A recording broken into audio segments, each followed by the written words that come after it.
And we continue at 1:06 in the afternoon on the John Phillips Show. Mr. Randy Wangs in Culver City. Last hour, Johnny, we took a great call from Vicky in Salinas, but we had to dump her because she said a bad word. But that doesn't mean that I can't bleep it and play it back for you. Act like you're the martyr, and get that attention and, make out like, oh, hey, let's get arrested and we're going to rally the troops. It's bull. No, Vicky, you can't say that. I apologize. I'm roused up. Hey, you're having a good day. Can I say the C word? No. Congress. Love you guys. One more point about that program on cable called the C word. You know what Lewis told me? Let me just get my finger on the dump. Originally, that's what Barbara Walters wanted to call The View. Yeah, I'll let that one slide. 800-222-5222 is the telephone number, 1-800-222-5222. It is our pleasure to welcome our next guest to the program. He is the Director of West Coast Initiatives for the Foundation for Drug Policy Solutions. You can get him online at gooddrugpolicy.org. Tom Wolf, welcome. Hey, John, it's nice to be here. Well, thank you so much for stopping by. So yesterday we spoke with a videographer in San Francisco who is, he chronicles what exactly is going on the streets of San Francisco in terms of the drug epidemic. And one of his videos that went viral that was extremely difficult to watch was a video of a man who was overdosing on drugs. And there were people there with Narcan trying to revive him and bring him back. And the guy's friends who were doing drugs with him were preventing the person with Narcan from administering Narcan to the man who was overdosing because they didn't want to ruin his high. The videographer said that frequently what happens when these guys come back after they are overdosing and the Narcan revives them is they get really angry at whoever it was that provides the Narcan to them because they thought that everything was fine and under control. We got an overwhelming amount of email after that interview where people literally couldn't believe their eyes. They couldn't believe their ears as they were hearing this. And as he went on to describe the policies in San Francisco of harm reduction, which he said and laid out quite clearly are contributing to the premature deaths of so many of these people who are battling with drug addiction on the streets, one of the common responses that we received via email yesterday was people can't believe that harm reduction is something that anyone with a brain in their head buys into. But it's not just a crackpot theory that's being used in San Francisco. This is basically what everyone in the public health community and in the public health schools and graduate schools, what they're being taught. Is that true? Yep, that's absolutely true. And I know that videographer, J.J. Smith, well. As you know, I used to be homeless on the streets of the Tenderloin in that same neighborhood where he took that video. And I myself am in recovery from heroin and fentanyl addiction. So, yes, harm reduction is currently the main part of our national drug policy up until this new administration, the Trump administration, has taken over. And so, I'm hopeful that all changes to where we shift our drug policy to one that focuses on recovery, getting people off drugs, getting people healthy again, kind of the whole MAHA idea. RFK Jr. is in recovery from addiction himself, so he understands this better than just about anyone, which is why I've supported him all the way back when he was running for president. But yes, this is the current policy for drugs across the country in every major hospital. Scientists, doctors, everybody, they all kind of back this approach of this kind of permissive kind of use less drugs than the amount that you're currently using. We just want to keep you alive. But stopping drugs, that's up to you. So they don't want to have any kind of intervention or anyone stepping in saying, hey, I think you've had enough. You need to come with me. Let's take you to a detox and get you clean and sober and get your life back. All of that is, according to these harm reductionists, a violation of people's civil liberties, even if they're using dope on the street, like that man who was basically dead that they brought back to life. When I graduated from graduate school, my master's degree is in political science, and I think there were two of us graduating with that degrees, more with PhDs, but just two of us with master's degree. For English, it was less than 10. For history, it was less than 10. For botany, it was less than 10. You go through all the normal subjects, and there's only a handful of them being administered.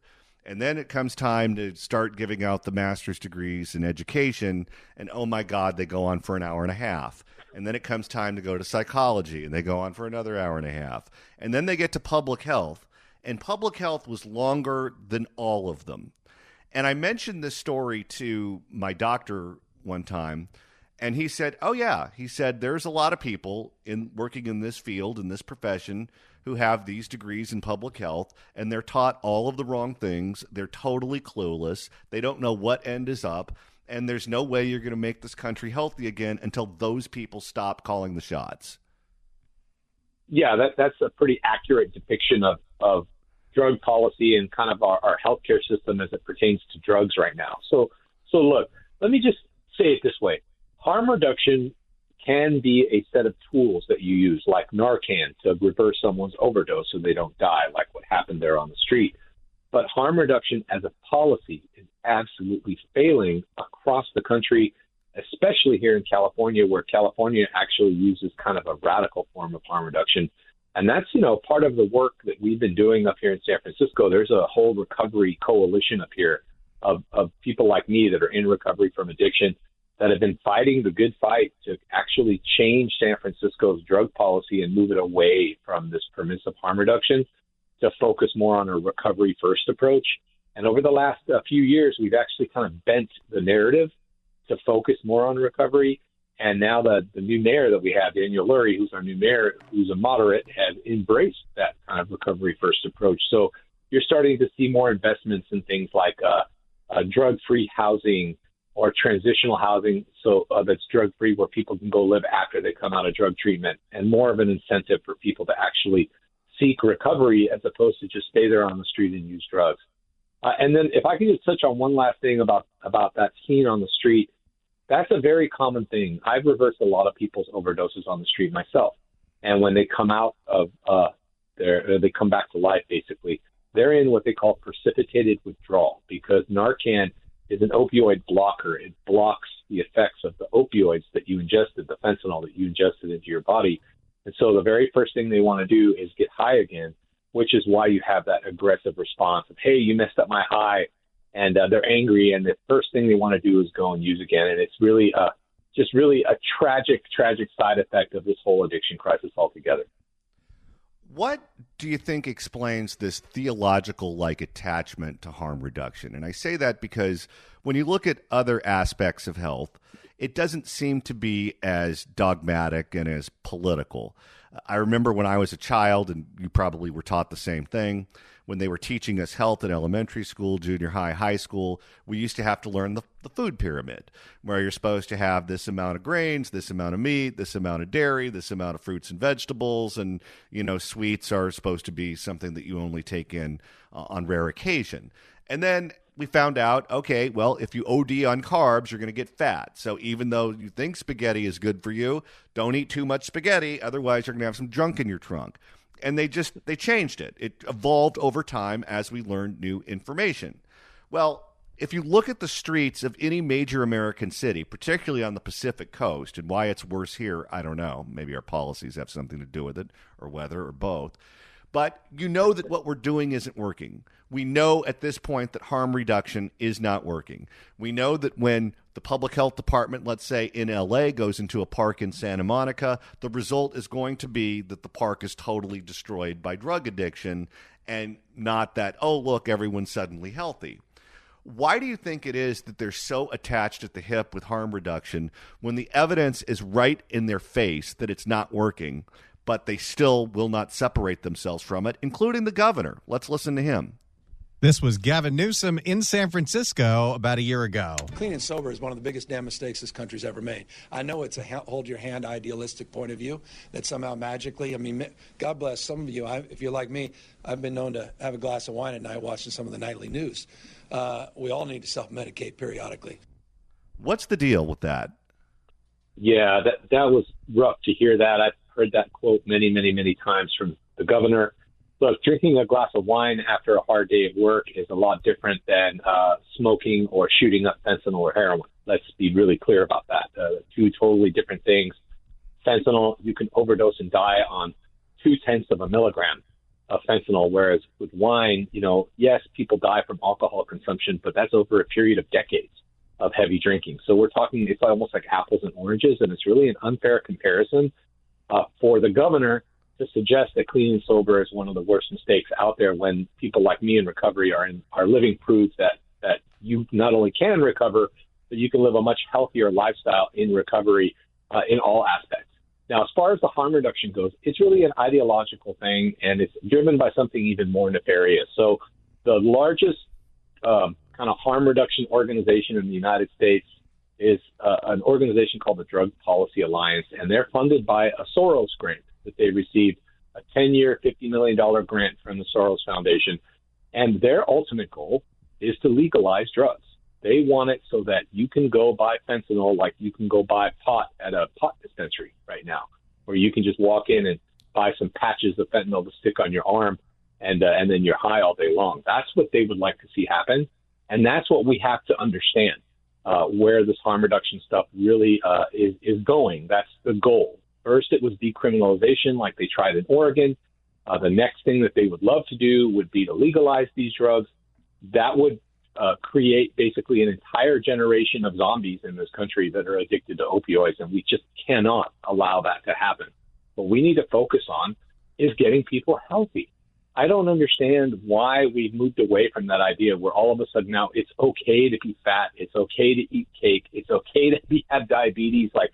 And the same kind of mentality translates to drugs under this guise, this umbrella of harm reduction, when all it's doing is it's just prolonging people's addictions. And then on top of that, they argue that it saves lives. But if you look at the data, they're not saving lives. San Francisco had 650 overdose deaths last year. And we've had over 4,000 since 2020 in this city alone. And 100,000 people die of drug overdose in the United States every single year. And to give you some context, in the year 2000, only 17,000 Americans died of a drug overdose, and now we're losing 100,000 a year. So clearly, this permissive harm reduction policy is failing, it's not working, and it's time for us as a nation to pivot towards recovery.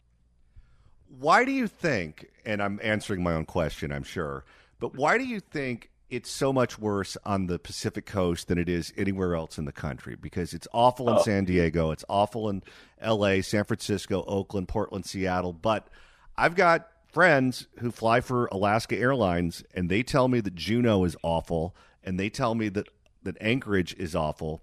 And granted, those are blue cities in a red state, but Alaska is a pretty conservative place. And he was telling me that both of those cities look like San Francisco. Yeah, so it's a twofold issue here. So one is policy. So we basically are the bluest of the bluest places out here on the West Coast. We're the furthest left, where the Democratic Socialists actually have power out here in California, Washington, Oregon, and their whole, and it's weird. It's kind of like they have this weird, almost like a libertarian or nihilistic streak in their policies, in which they're basically like, yeah, you can do whatever you want. If you want to steal, go ahead. If you want to use drugs until you die, go ahead. That's kind of the mentality. So that has contributed to the crisis. But at the same time, we're directly in the line of sight of the Sinaloa cartel, and they're smuggling a fentanyl across the border, and it goes right up the West Coast through California, up through Washington into Canada. Vancouver is also really the overdose capital of North America, and then all the way up into Alaska. So it's a twofold problem. One, we need to choke off the supply at the border, which we're already starting to do. Fentanyl busts are down 52% at the border since Trump became president, because they have closed the border and made it really difficult for them to smuggle their drugs across the border, which is a good thing. And then at the same time, we need to change our policies here at home at the local level and start focusing on accountability and recovery. Prop 36, which passed last year with almost 70% of the vote in California, was a huge step in the right direction to hold repeat offending drug users and drug dealers accountable. Accountability is one of the cornerstones of recovery from addiction. So we need to actually continue to push that narrative. And we're starting, like I said, we're starting to bend the narrative, but there's still a long, long way to go. How big of an impediment is political correctness? And I say this because if someone around you is getting fat and it's happening slowly and they don't know that it's happening, and you're their spouse or you're their parent or you're their child or whatever, I think 15, 20, 30, 40 years ago, that conversation would happen. Hey, what's wrong with you? You're gaining weight. You need to exercise more. You need to eat less. You need to do whatever to start living a healthier life. And the same thing I think was true with drugs, where, you know, if your kid was taking pot, smoking pot, or recreationally using drugs, and you became aware of it, that's a conversation that would happen. And suddenly it became impolite to have those difficult conversations, so people just avoid them. And if you avoid having those conversations, then I guess all of us have blind spots. But if you're enjoying the drugs or you're enjoying the food or you're enjoying whatever, and that's your blind spot, then it could get away from you quickly. Yeah, that's a great point. So look, this is all part of the social justice framework that they push in colleges and universities and in healthcare and in education. And it's true in that to talk about those things, in their view, is actually stigmatizing. So to actually say to someone, hey, you could stand to lose a few pounds, you're stigmatizing and causing trauma to that individual, so you can't say that. And so they've also started to adjust the language, especially with drugs. Like, for example, I identify myself as a recovering drug addict. That's what I am. I'm a drug addict that found recovery, and I don't use drugs anymore. Well, now that's stigmatizing to call somebody a drug addict, even if they're in recovery. What you have to say is you have to drop off the drug addict mark and just say, I'm in recovery. Or when you talk about drug addiction, you're not supposed to say he's a drug addict anymore. You're supposed to say he has a substance use disorder. So they've changed the language up too to be more politically correct. And I think that misleads people, kind of like the term homelessness. That in and of itself is like a euphemism, when the fact of the matter is that somewhere between 50 and 80% of the people experiencing homelessness in California are actually struggling with drug addiction. So we're talking about, yes, they don't have a place to live, but they're also struggling with drug addiction, and we always seem to leave that part out. And that has actually caused tremendous harm, because then the general public is left uneducated about how bad the problem actually is until it arrives on their doorstep. Well, guess what? The problem has now arrived on their doorstep in cities like LA and San Diego and San Francisco, and everybody's up in arms about it, as they should be. And so we have to actually change that entire ideology. We actually have to remove it from the policy discussion and have frank, real discussions about how to get people off these drugs, get them off the street, get them healthy again. Tom Wolf, Director of West Coast Initiatives for the Foundation for Drug Policy Solutions. You can get him online at gooddrugpolicy.org. Tom, thank you so much for your time. My pleasure, John. Thanks for having me. 800-222-5222 is a telephone number. And if you'd like to email the show, you can do so at johnnydon'tlikeshow@gmail.com. And Randy, you're not only monitoring the mailbag, you're also monitoring X. Occasionally, listeners will tag us in a comment for a tweet that they think we might find funny. Here's a tweet from friend of the show, Jesse Kelly. DHS thinks they're tough, wrestling Democrats to the ground. Let's see how tough they are when Katie Porter shows up.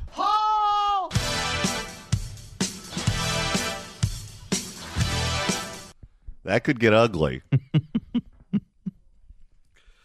All right. While we know that stores in downtown L.A. have been looted, Los Angeles doesn't have a monopoly on the looting.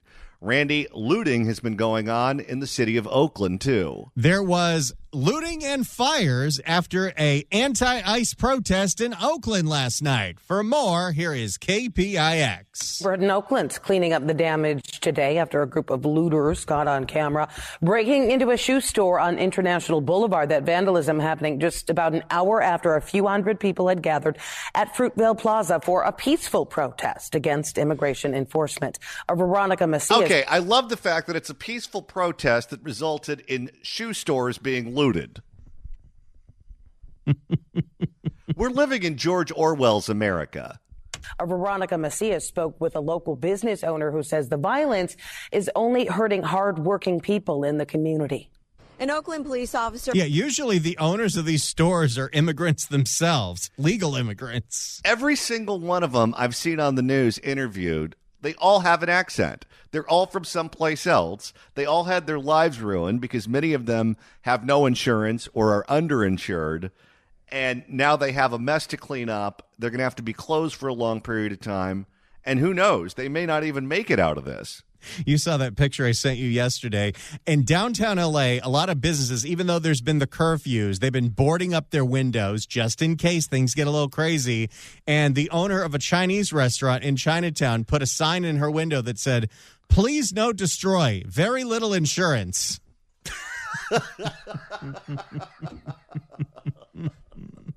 And I think she added something like, "Only ice is in drinks." Yes, ice only for drinks. An Oakland police officer who was here when we arrived telling us one person was arrested. That person detained. Boy, that's new. One person? A mob of people went looting and one person got arrested? Probably forgot to tie the shoes. That person detained after police responded 3 times overnight to looters at this store on. Wait, 3 different times they had to come out to the same store? Well, they were very angry about public policy coming from Washington, D.C. I mean, I guess when the window is smashed and the door is smashed, and people just keep going in there. Well, they were very peaceful when they were doing it. It's like a buffet for Adidas. Store on International Boulevard. Let's show you the damage. Looters managed to cut the lock off of the sheer doors, peel off the plywood, and then shatter the glass to get in. This video from last night. That's a lot of work. Well, they could have just taken a Kia. Would have been done in 3 seconds. So this owner anticipated being looted. So they went through all the trouble of putting up plywood over the windows and essentially riot-proofing their store, and they still got looted. This video from last night showing dozens of people coming in, storming the store and grabbing clothing and shoes. Looters broke in just an hour after that anti-ICE video. Nothing says I disagree with the actions of the federal government like stealing shoes. I wonder if her shot collar is going to go off because she didn't say they were peaceful when they went in the store. Looters broke in just an hour after that anti-ICE vigil was held in this area. The store, again, located on International Boulevard, and the store manager telling us... Isn't International Boulevard where that prostitution homeless encampment is next to all the schools? Oh, they're very angry at ICE, too. This isn't the first time that their store is targeted by looters. Well... Just because it's around a protest, we call it looting. Any other day, it's just Oakland doing Oakland. It's wild, wild west out here. Pretty much. That damage, still unknown how much. They're taking inventory. Right around the corner, a car was set on fire at 34th Avenue and International Boulevard. That was peaceful. Very peaceful.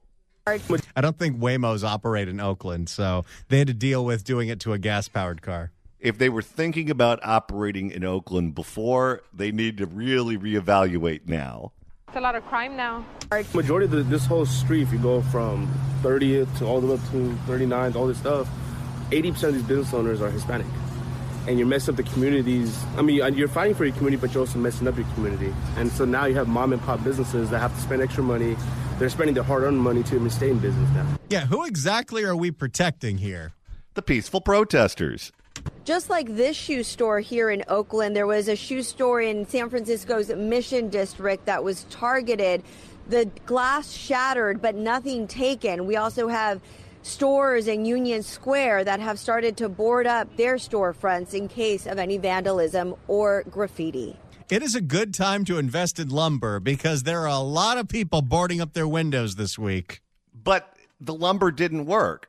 That store was boarded up, and they still managed to get in and loot the place. And about that car that was set on fire, Oakland police say that several people threw objects at officers and damaged a police vehicle as well. Nobody was hurt. It was very peaceful. Okay, so that's what's going on in Oakland right now. But because Oakland is Oakland and can never catch a break, they're anticipating even more looting this weekend. Well, not just Oakland, but major cities around the entire country are gearing up for massive protests on Saturday, and it could get ugly. But don't you worry. Barbara Lee Speaks for Me says we got this covered. Quite frankly. Here is ABC 7 in the Bay Area. And this weekend, Bay Area residents will join hundreds of cities across the United States in so-called No Kings March. Oakland is expecting a big turnout, but there are concerns about how the city will be able to respond to any trouble. Okay, that's the biggest foreshadowing you're going to hear all week.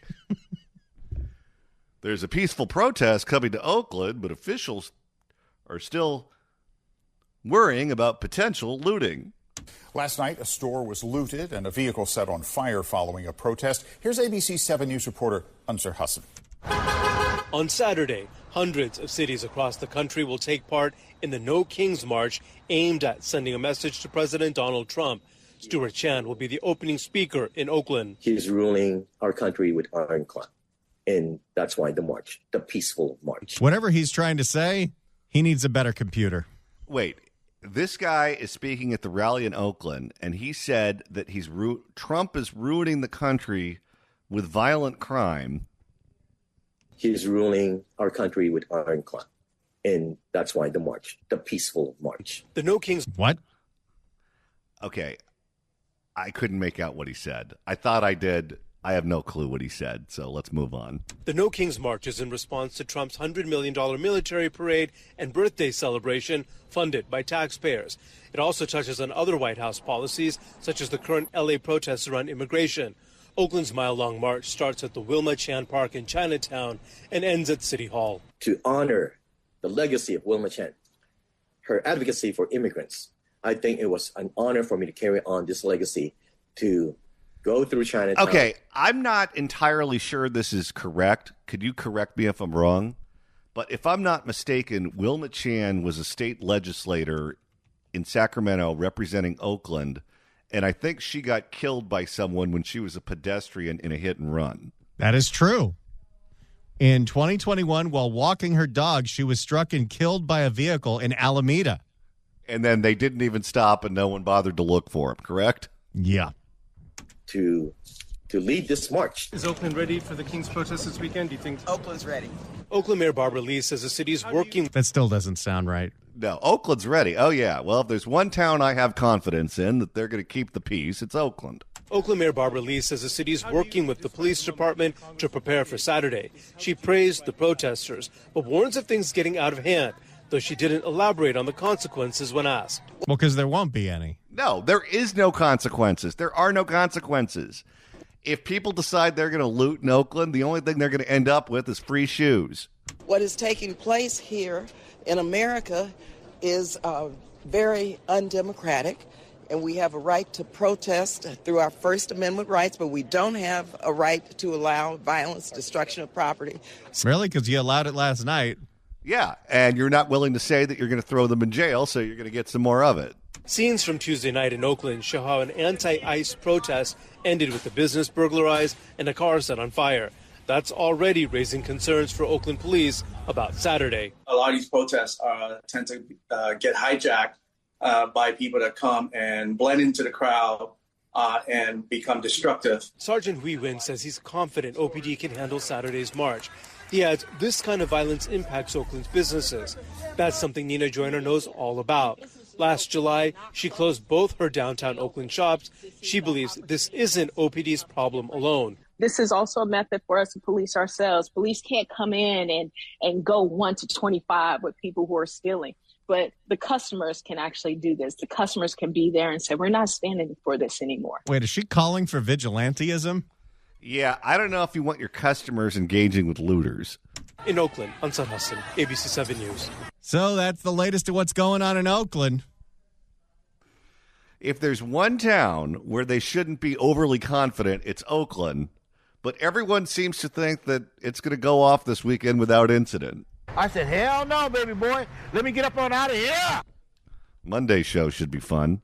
A lot of the focus this week has been on the rioting, the protests, and everything associated with what we've been watching on the news for the past several days. But just because all of that is going on doesn't mean the rest of the world stops. So, Randy, right now it's time to open up the California Crime Blotter. If the cashier is dummy. Questions? And before we get to this one, I need to vent about something for a second. Oh, boy. I just got my auto insurance renewal paperwork through the mail. They're giving me a 97% rate increase on my auto insurance.